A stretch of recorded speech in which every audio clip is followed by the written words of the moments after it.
NBCSN welcomes you to coverage of the Iowa 300. It's race 12 on the 17-race schedule for the 2019 NTT IndyCar Series. Under the lights here at the 7/8 of a mile Iowa Speedway. So after many hours of sitting on our hands, getting ready, waiting, and the driver's wondering, would the track ever be dry? It is, and the field is under the lights here in Iowa.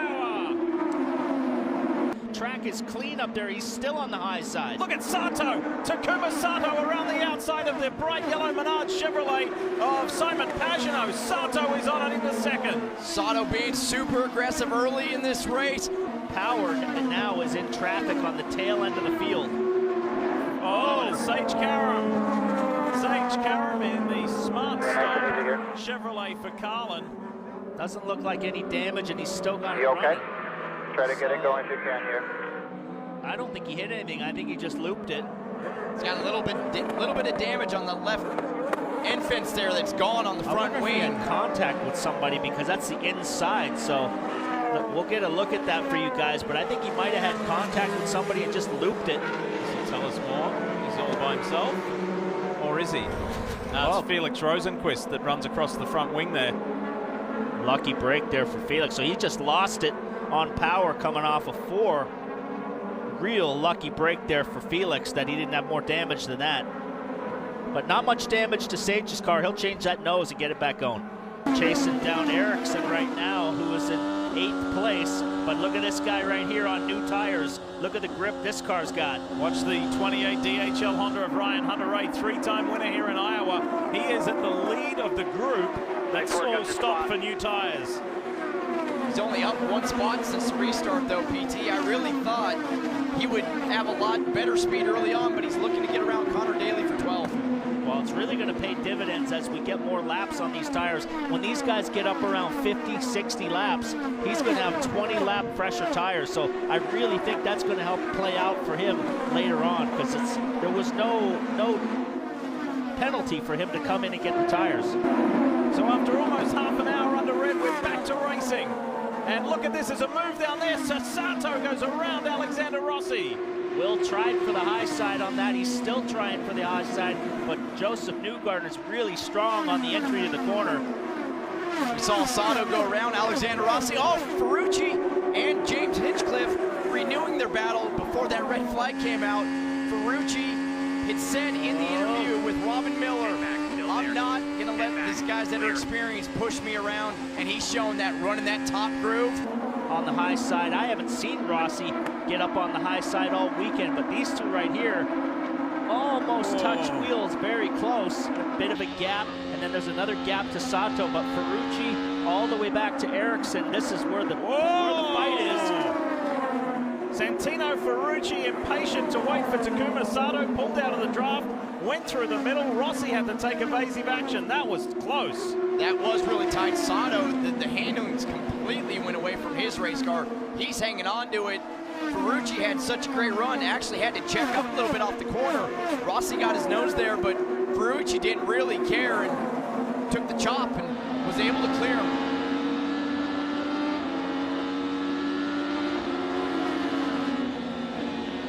Trying to find a way to get around him. He may have one of the fastest race cars on the racetrack in clean air. Well, Kevin, he was right there, and now he's lost ground to Pagenaud because Pagenaud started running that bottom line and took away Rossi's line, and now he's pulled back away. And Simon's been dealing with understeer a bit throughout the race, and it's really gotten bad. He's in no front grip. I think we're getting to the point late in a tire run where everybody's begging to come in for fresh Firestones, but they need to hang on as long as they possibly can. Takuma Sato is third, but is massively off sequence in comparison to the front guys, as now Ferrucci and Newgarden clear laced, and Newgarden saying, I'm not sticking around anymore. Sorry, Santino, you're about to go down a lap. Newgarden was very patient with those guys. He really had nowhere to go, and once they got single file, he was able to get by both of them. It was smart driving by Newgarden. It really was, and see right there at the line, it was about a 1.2-second lead, and now Will Power has to deal with Santino Ferrucci, and because of that, we're going to see Josef Newgarden probably open that lead right back up. Alexander Rossi. Rossi's about to get lapped. here real quick. And Rossi won't make it easy at all. Sage Karam finally gives it up. Powers right there again. But the next car in line is going to be the championship contender. How hard will Rossi fight to keep on the lead lap and potentially put Newgarden in a bad situation to where he might, make him run up the track or lose the air on the front wing. Final 100 laps coming up, and Piggott and Pagenaud wheel to wheel through turns 1 and 2. Nice restart by Pagenaud. He clears Piggott going into turn 1. Hinchcliffe, oh, look at this gaggle of cars. Boy. Look at Santino on the outside again. He passed like 6 cars in one corner. He fell back to 13th, but now as he crosses the line, we see where he ends up, all the way back up into 10th. That's a wild little bunch that was, but everybody kept it clean. Look out, here comes the one Cure Honda. Rahal, Letterman, Lanigan's Graham Rahal. 8th at the moment, and he's starting to make some serious inroads on Alexander Rossi. And we talk about Alexander Rossi not getting off the bottom of the racetrack. That's okay on the initial start. When you have good tires and restarts and when you pit, your tires are at their best. You can drive that car down to the bottom of the racetrack. But by doing that, especially as rough as the racetrack is on the bottom, it uses those tires up more. And as the laps get on your tires, not getting off that low line just really abuses them. And that's what we're seeing later in the runs. Alexander Rossi is struggling. And that's where he's just been stretching the gap out on Will Powers, working his way through traffic. Whoa. Tight fit there on the exit against Tony Kanaan, but able to clear him and put another car in between himself and his teammate. And the big story, big picture-wise, with Newgarden in this championship, came in with a 4-point advantage over Alexander Rossi. Points as they run now, it would blow out to a 31-point advantage heading to Mid-Ohio next weekend. We're yellow, we're yellow. Injury, Ed Carpenter. The night is over.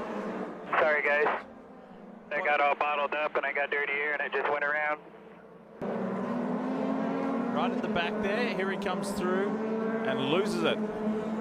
Yeah, just 4 cars all bottled up there side by side, and he got the dirty air. He had a pretty good hit there on the back of the car, broke the front suspension pretty heavy.